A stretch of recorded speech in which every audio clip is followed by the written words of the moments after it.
Raymond from Texas. How are you tonight, my friend? Hello, Peter. How are you doing? Nice to hear your voice, sir. You bet. First thing I want to say that it's an honor to speak with Mr. Norman. How are you doing, Raymond? I'm doing great. My question is, with the death of Payne Stewart and Robert Fraley, what is the biggest impact on your life that's made you change? And the aspect of everything, how has that changed your life? And I'll leave it with that, and I'll be talking to you soon, Peter. Well, Raymond, I think the biggest impact I made was to appreciate what life is. You don't know what's going to happen today. You don't know what's going to happen tomorrow. Make sure that you love the ones you're with. You love the ones, your family, the ones you're extremely close to, because that's what it's all about. And I think when you look back on reflection, and with Payne Stewart, I personally don't think about Payne Stewart as a golfer. I think about Payne Stewart as the individual. The times I spent with him that were fun times, the times that I spent with him having a cold beer in an exhibition match, putting on his knickers to play golf the next day. It's not the times when you think about when Payne holed a shot to beat you, or when Payne made a putt to beat you, or when I did it the other way. Golf is very insignificant in times like that and times like this. So to me, it's the appreciation of what life is all about and how lucky we all really are. What was your reaction to Tracy Stewart's strength throughout this entire ordeal, including the memorial service? Well, I tell you what, there's some inner force or inner energy that we all must have to be able to do the things that the wives, not only Tracy, all the wives we saw there. And Dixie Fraley was exactly the same way. It was just very emotional in lots of ways, because it made you think, why, these women are strong. I mean, what makes them so strong? If I was up there, I'd probably be breaking down if it was me. And that tells you that there's something within us that we never know that's in there, that drives us to be who we are, that makes us do the things we do. And I admire that in them, because it was tough to wear your heart on your sleeve for that longer period of time, and being so public too, because there was an enormous public outpouring for support for Tracy and for Payne and the family, and not only for them, but for Robert Fraley and all the other people who passed away. And I hope everybody still keeps that in perspective and still thinks about Tracy and Dixie and all the others, because their lives have got to go on. The kids have got to grow up without a father, and that's got to be a very, very difficult time. Let's talk to Michael in Indiana. How are you, Michael? Pretty good. Thank you for calling in. Thank you. Greg, it's a great pleasure to talk to you. I truly believe that 2000 is going to be the year of the shark, and I hope everything works out. How's Michael Bird doing up there with those paces this year? I mean, Larry Bird, sorry, Michael. How's Larry doing? They're not doing quite as well as they probably should be. Oh, okay. I was wondering if you could tell the viewers the story of when you won in Hilton Head for the sick little boy, and tell people that story. And I was wondering if you keep in touch with him. Jamie Hutton. I haven't spoken to Jamie in probably a couple of years. Last time I saw Jamie was at a funeral at a very close friend of ours. But Jamie's, from what I understand, is in complete remission. He's doing extremely well. That tournament was, emotional swings, emotional feelings. It's unusual to put it in words and put it into perspective of what it meant to me to make somebody happy. We always, athletes, get letters many times about, can you please help? My son's sick, or my daughter's sick, or I have a friend who's sick, and it's very unusual for you. You can't answer all of them. Why I picked on Jamie Hutton, I don't know. But as it turned out, our friendship with the whole family was very much a strong bond for a long, long period of time. And we went through a lot of hard times. It's great to people see that I had Jamie there and gave him the trophy and included him in my life and improved his life. But there was a lot of emotional hard times when he was going through the operations and the chemo and stuff like that, where he felt like he didn't want to continue on. That's the hard part, where you have to become, and talk about strength. Now, here's the strength of, we just mentioned 30 seconds ago, but it's a time when you have to bear down and say, hey, you got to fight for it. Be strong and believe in yourself. You're the only one who can beat this. If you want to beat it, you can. And things like that, you instill the value on it. But I still think of him a lot.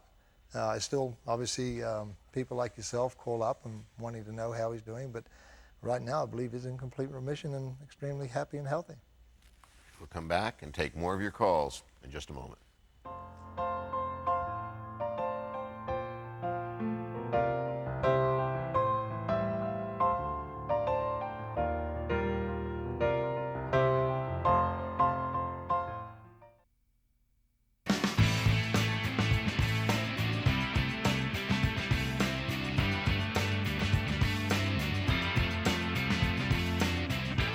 You have recently launched your new website, surprise, surprise, shark.com.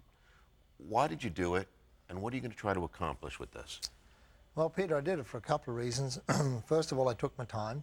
I wanted to see what was out there in the marketplace, and I really didn't want to get hooked up with another website. I didn't want to be another one of a list, because when that happens, you kind of get locked in and you're really a bit restricted on how you can go about what you'd like to do. And through a process of talking with the people, and Bart Collins was extremely instrumental on taking the reins on this one and running with it. He had a great belief in it. He convinced me greatly about where we should go. He convinced me that it shouldn't be just golf. It should be a lifestyle. It should be, because that's my life. I'm a very outgoing type of guy. I like to enjoy my life.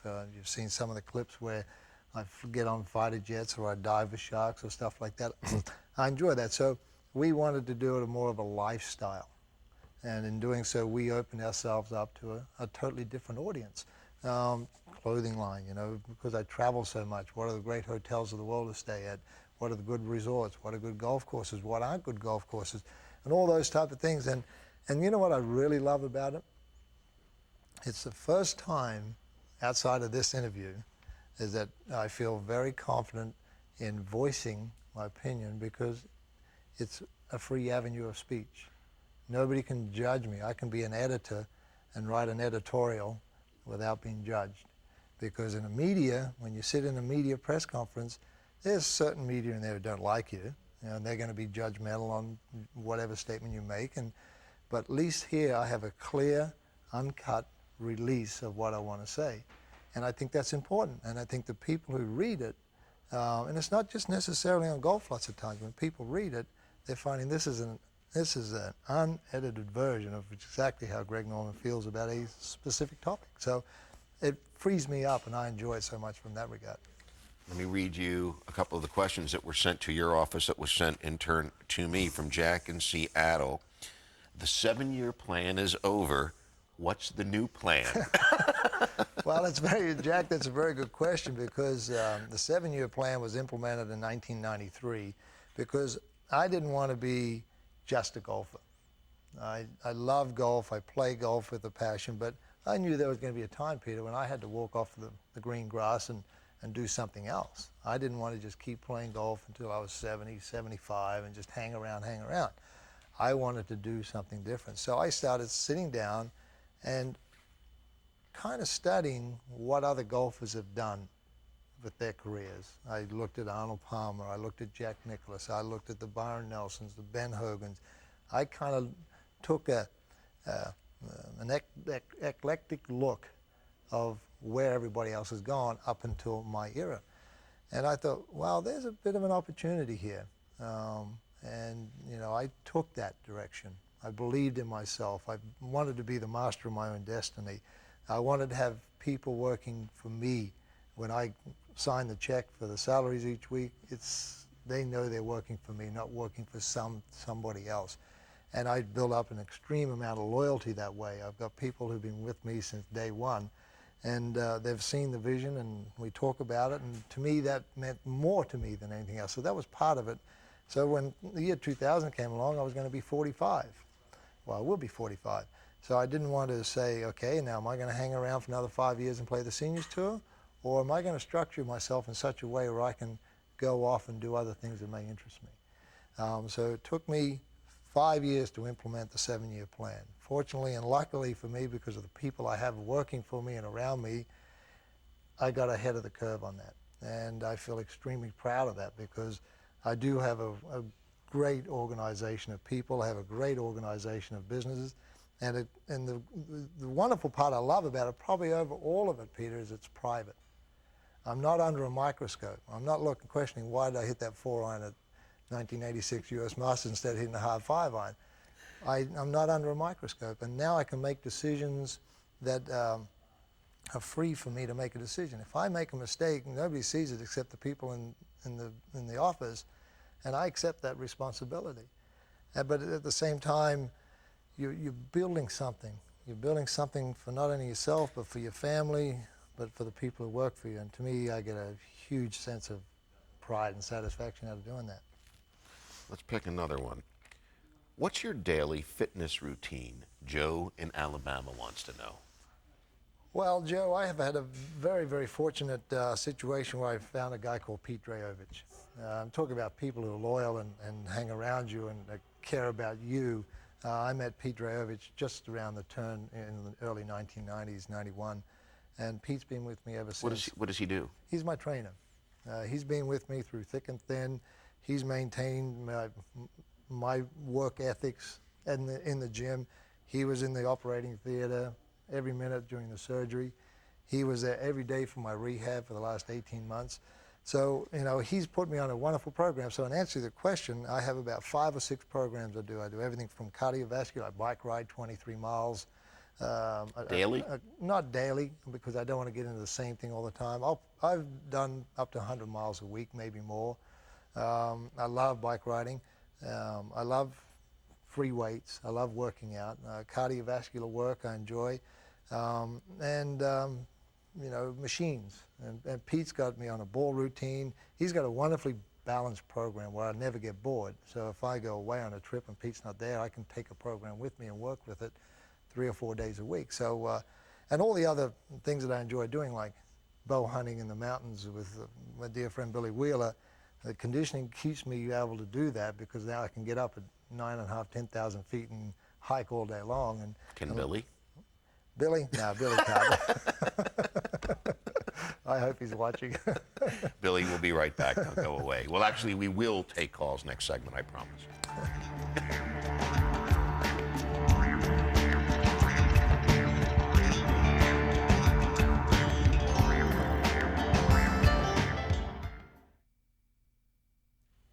This must be the infamous Billy that we were just talking about, and he's calling from Kansas. Hello, Billy. Hello, Billy Wheeler. Hello, Peter. Hello, Tiburon. How are you? Nice to be with you, sir. Peter, all I can tell you is at 9,000 feet, the Tiburon's in the rearview mirror, partner. He's a great guy. And listen, no questions here, just one little thing for my friend Tiburon. The tournament of life, my friend, you are scoring a 10. Thank you, Billy. Thank you. Mucho luck to you, and great show, Peter. Thanks so much for having me on. Adios. It's a great pleasure. He probably was very, very nervous. He didn't He ask probably, you well, he anything. gets very nervous and things like that, you Does he? know. Yeah, you know, these people from Kansas, you know, they're Chiefs fans and they're Jayhawk fans. You know, now I can get him because he's not on the line. I could tell he was looking for air and water, and so he you know, needed to hang up. We have this little deal about the Chiefs and the Dolphins every week, and I take the Dolphins and he takes the Chiefs, and you know, I think I'm a little bit ahead of him in the games this year. So we have a wonderful friendship and association. He secretly wants to rip you, Billy. Let's talk to Mike in Colorado. Hello, Mike. How are you tonight? Good. How are you, sir? Greg, this is an honor. Thank you. Mike, how you doing? Good, sir. It's great to have you back. Thank you. Are we getting some snow in Colorado yet? You know, we're waiting, Greg. We need it bad. All right. My question to you, Greg, is I know you're very proud of the success of your clothing line.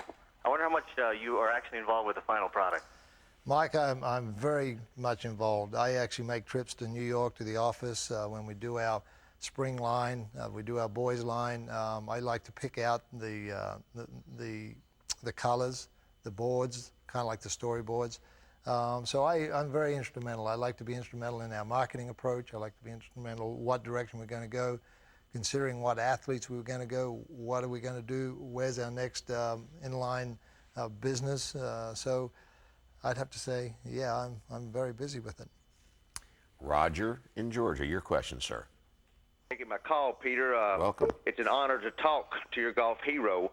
I would like to know, what is your schedule planned in 2000, Greg? How many tournaments are you planning to play here in America?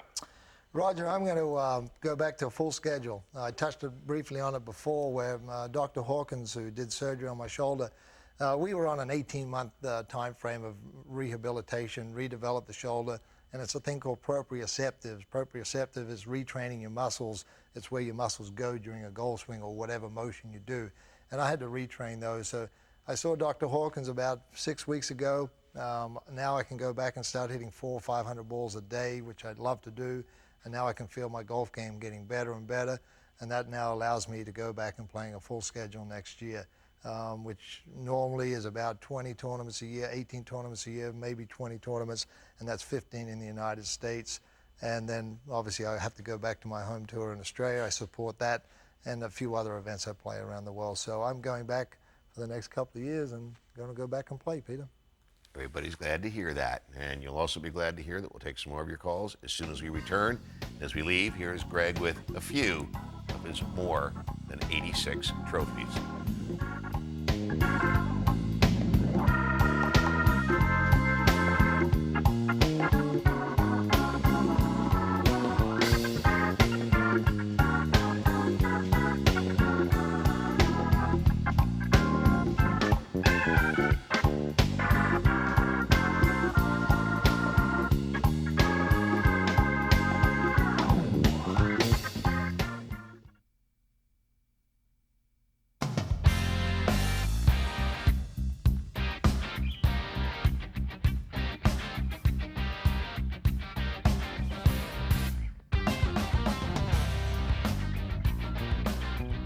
Jeremy in North Carolina, it's your turn.